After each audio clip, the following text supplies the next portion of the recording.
Hi guys! So far, we have been learning about God's works in the Old Testament. Let's review a little. God made people in His image, and He wanted them to live in His kingdom. He created the Garden of Eden in the image of heaven. However, when Adam and Eve disobeyed God, people fell apart from God and lost eternal life. God made a promise to the people to send His Messiah to the world to save them and recover the kingdom of heaven. God gave His covenant to Abraham and David and led them through history. The kingdom of Israel was the model of heaven throughout the process of God's Messiah plan. But the mistake of Solomon split the kingdom of Israel into two, northern Israel and southern Judah, and people disobeyed and abandoned God again and again. God sent them His prophets to turn His people around to continue His plan for His kingdom. But in the end, northern Israel and southern Judah came to a fall, and the people of Israel became slaves to Babylon. But God's plan is not over yet. When God's time came, He made His people return to Jerusalem, and His temple was rebuilt. The Old Testament shows us the process of how God worked through history to make His plan. So now, even though this is not recorded in the Bible, we are going to learn about the history of Israel after the temple was rebuilt up until the time of Jesus Christ. This is going to be our last time to summarize our stories from the Old Testament. Let's get going! Wow, this water is as cold as ice. Oh, there's nothing better than a river in the summertime. What's over there? Oh, someone laid stones here. Oh, let me try to cross. One by one, carefully. Oh, no, there's no more stones. What shall I do? Gospel, what are you up to? Oh, hi, Angel Meal. I'm here camping with my mom and dad, and I was taking a walk here and saw these stones. I was going to cross them, but look. Oh, some of them are covered by the water. How about this?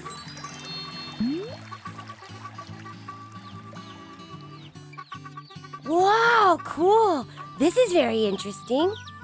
I know, isn't it? I guess I couldn't have been here if it wasn't for those stones. I know. Oh, Gospel, there's another kind of crossover stones. Do you want to try? To the Bible? Bible trips are always great. What's the story today? Well, it's a very special one. It connects the Old and the New Testaments. Let's go! Gospel, do you know the last book of the Old Testament? Let me think. It was a prophet. Was it Malachi? Wasn't it? Is that right? Wow, that's very good, Gospel. Well, that's because of all the trips we took to the Bible. But I don't know what Malachi is about, though. Well, I'll tell you. As you remember, the people of Judah rebuilt the temple of God when they returned from their captivity. They realized that their slavery was because they had left God. So, they worked really hard to rebuild their faith. They looked into God's words and organized their laws.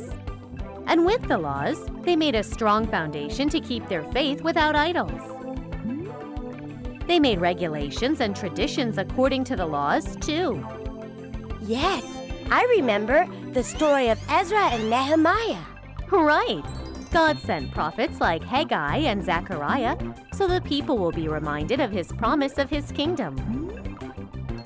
So the people believed that the Messiah would come soon and the kingdom of Israel would recover its glory. But reality was different. Foreigners, for the most part, except for Jerusalem, occupied Israel. The people of Judah were in constant watch out for the neighboring nations. It had been 60 years since their freedom, but God's promise of heaven just didn't feel like it was happening anytime soon. People were disappointed. They began to fall from God and worshipped idols again. Oh no! So did all the hard work they did after their return just become nothing? How could they do that again? But God never gave up on his people. He spoke through prophet Malachi to the people of Judah. For those who fear my name, my righteous sun will rise and give you healing light. He reminded them that the Messiah is coming, and through him, God's kingdom would come true. And he promised that before the arrival of the Messiah, there would be a servant of God who would tell the people about the Messiah.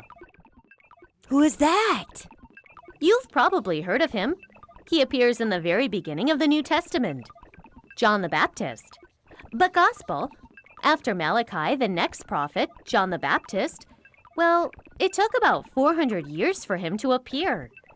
God was silent to his people for all that time. For 400 years? Yes, but God did not rest during that time to see his plan come true. Do you remember that it took 430 years from the time Jacob's family went to Egypt during the time of Joseph until the Exodus with Moses? It was the waiting time for Jacob's family to grow into a nation of Israel. The 400 years after Malachi was a very important time to prepare for the time of the Messiah. This intertestament time was very important, and many historical events took place. Wow, I wondered what happened. Oh, what's happening? It's all dark around here. It's Satan, the power of darkness. Messiah, transform! Oh, devils are coming! Oh, no! We can't take any more hits. We must hide and fix up our ship. No! Oh, it's dark everywhere. We can't move to any place. God, what should we do? Over there. Let's land there.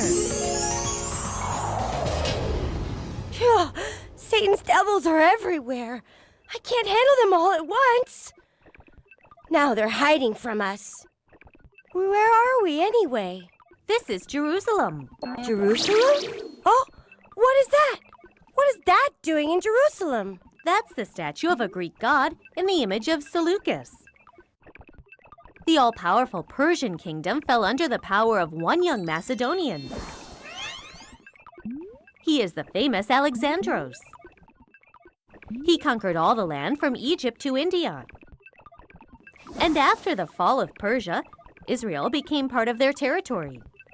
Alexandros began to spread their power and spread the Greek culture all across the world. It's called Hellenism. When Alexandros died without an heir, 4 of his generals competed to rule the nations. Ptolemaios of Egypt and the Seleucid dynasty of Syria battled each other to rule over Israel for a long time. I see. So what happened? Israel was under the power of Ptolemaios in the beginning. He was pretty generous about letting Jewish people worship God. The Old Testament was translated into Greek at that time, and it was called Septuagint. It was a prepared work to help with the spread of the gospel later on. Then, Israel came under the rule of the Seleucid dynasty. The king of Seleucid was named Antiochus IV, and he was very strict in Hellenistic culture. Huh, there's no other tradition greater than Hellenism, stubborn Jews. Sabbath, circumcision, Passover, I'll make you forget about all that. I will not allow any tradition to worship their own God. Oh, this is the rule now. We can't risk our lives to keep our faith in God. And look at those theaters and gymnasiums. Greek tradition is really great. It's very trendy. What? No way. How could we allow such idols? Do you forget how we were sent to slavery when we disobeyed God? This can't be allowed. Oh, no! Seleucus did everything in his power to persecute Jewish people from believing in God. He built Greek theaters and schools and put a statue of a Greek god in his image for people to bow to. Jewish people began to split between those who accepted Hellenistic culture and those who didn't. Oh, I see what was happening. Yes. During the time of Daniel, God showed these things through him and encouraged the people of God to keep their faith. Hellenism put people in the center of belief, just like Babylon did. So naturally, it clashed with the faith of God. And Satan was using that. I finally win. The world is mine now. God's plan of heaven ends here. Listen, God is silent. Oh, you bad Angel Meal, I gotta go face this evil. Satan, you coward! God's plan is not over. He always keeps his promises. It's you again, little guy. Devil of Chaos, take care of this. Come on over, Gospel. I'll take care of you. Oh, no! No! You can't beat me down. Take this! Oh, you little... Now I'll crush you. Huh? Master Satan, please give me power!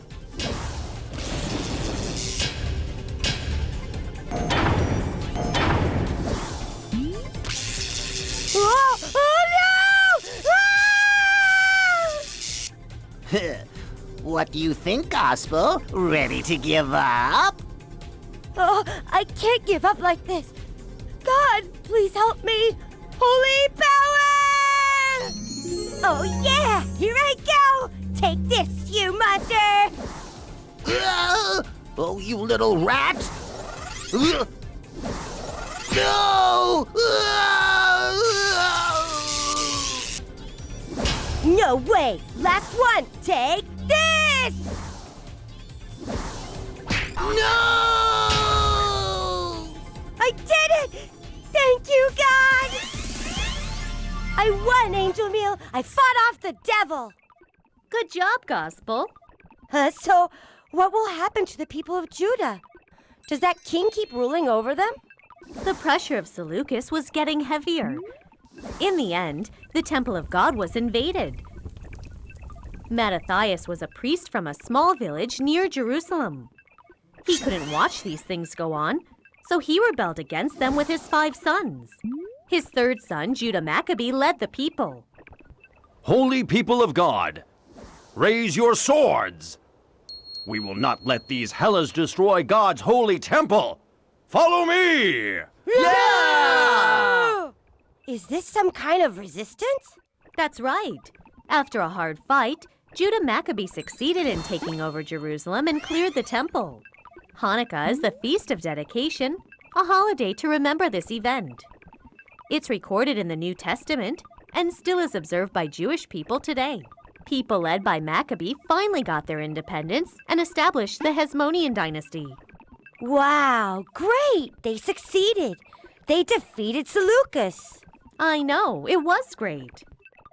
The Jewish people finally thought that God's kingdom was being established and Jerusalem would recover. But the Hasmonean dynasty was far from the eternal kingdom God promised through his covenant with David. Maccabee and his brothers belonged to the Levites. They were not the descendants of David. Not much later, the leaders of the Hasmonean dynasty began to fight for the throne, cautiously overwatching the Seleucid dynasty and the new rising power, Rome. Oh, I see. Israel was split by religious beliefs as well as the political powers at this time, too. Few factions formed. Pharisees and Sadducees were the important 2 factions. Pharisees and Sadducees. Oh, I heard of them in the New Testament. Yes, both appear often in the New Testament. Jewish people had the system of a synagogue and a rabbi. After the fall of Solomon's temple, they made them to keep the faith of God in Babylon. The Pharisees studied and taught the laws through these systems. They made Talmud, the traditional laws and stories that were very important in their practices, as well as the law of Moses. They were against Hellenism and followed the law very strictly. They tried too hard and became very methodic about it. I see. Who were the Sadducees? They were made up of the leaders of the priests. Some were appointed by Seleucid and the Roman government because they were politically smart.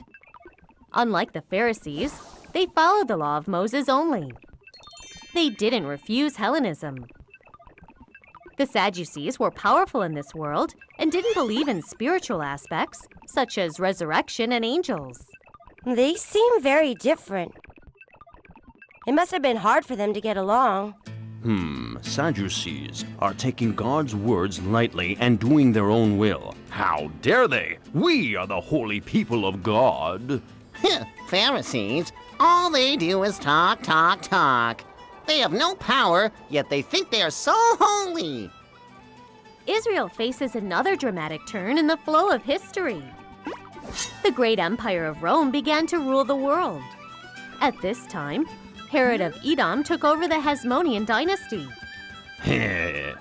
This is why one should know when to seize the opportunity.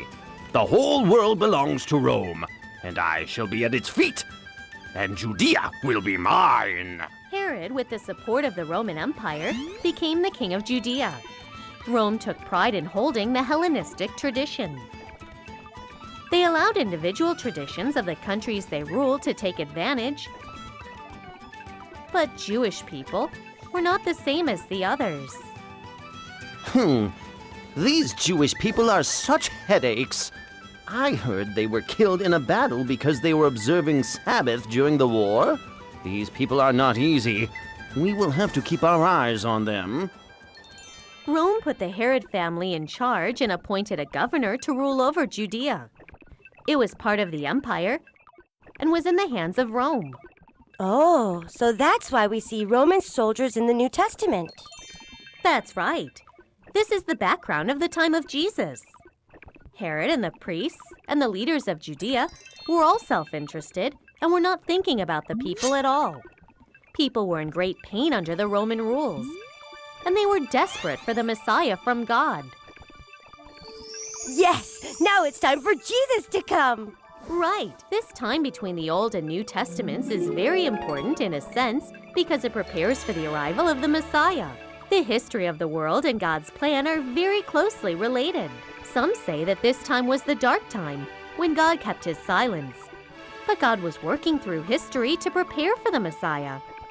This is why God spoke through Daniel about all the historical events. That's so amazing. God is perfect. Yes, of course. Gospel, as you see few historical events, big or small, don't think of them lightly and look at them through your faith. Think about how God would be working through those events. It will help you in your life in faith. Yes, Angel Meal. So, this is the end of the Old Testament. How do you feel? Oh, it was so exciting and very emotional. You were a very good traveler so far, Gospel. Well, thank you, Angel Meal. I'm very excited about our trips to the New Testament, too. Of course. You can count on that. Are you ready to get back? Oh, Mom and Dad must be waiting. I better get back soon. I wonder who put these stones here. It's very nice of them. God's plan is kind of like these stones. One by one helps me get across to where I want to go. God, I really love our trips to the Old Testament. Thank you for being with me this whole time. Please allow my days to be like these stones so I can keep my faith and get close to your kingdom. And please help me keep my hope and faith in you.